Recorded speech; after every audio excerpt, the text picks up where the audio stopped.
I think I did talk about devices called the vest, and also something we call an LVR bag, which is a lung volume recruitment bag, which is a bag that we use with Claire once, sometimes more often a day, which helps expand her lungs.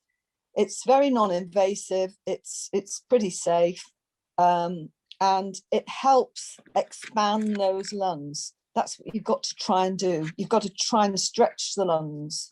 Yeah, when you said stretching the lungs earlier, I was a bit like, what? Well, I mean, actually, I picked that up from Sian's details, but yeah, you know what expand. I mean, get the best capacity, because what happens often with the Rett people, their lungs get squashed through scoliosis or through other things, and you want to try and get them, you want to get the air into them, you know. It's all pretty basic stuff, really. It's what you and I are doing because we're exercising, we're moving around. Our guys are not necessarily able to do that. Can I, Rachel, I haven't got the health checklist in front of me. Can I ask, are there links in there to things regarding like the kind of equipment that Yvonne's talking about? They're not in there, no, and that would be helpful. So we'll do that on the next day. Can I quickly talk about the vest, because the link needs to go. It's by the company called Hill-Rom, HILL-ROM.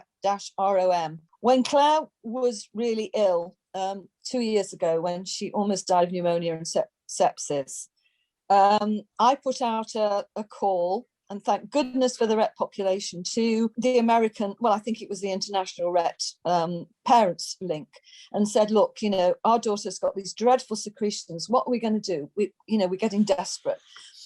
And coming back from the States, not from the UK, was, we use something called the vest. It's a very expensive piece of equipment, I have to tell you, but it's very effective, certainly for Claire. She uses it twice a day for 10 minutes each time, and it's a virtual physiotherapist. It vibrates the sides of her lungs and hopefully keeps those secretions moving.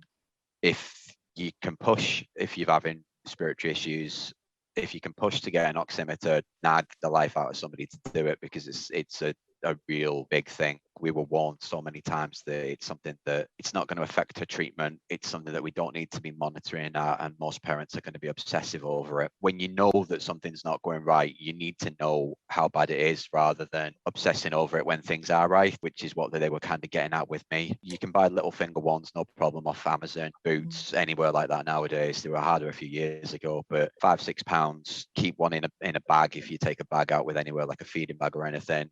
Just on the off chance that anything doesn't look right, it's a peace of mind thing more than anything. Use that and just check, and if you can, nag at somebody to try and get a proper hospital style oximeter, because they've got the budgets within the community healthcare to do it. It won't be personally yours. You'll have to have it sort of swapped over, serviced and everything every year, whatever, but you've got access to it. You'll be able to use it as much as you need to. It'll give you a peace of mind that when you go to sleep, that your daughter or anybody that you're caring for is breathing sufficiently and her SATs are still all right. And if they're not, you'll get an alarm and it'll wake you up. It's a massive peace of mind thing when you do need it, and it's something hugely I'd recommend. It took us a long time of getting that one.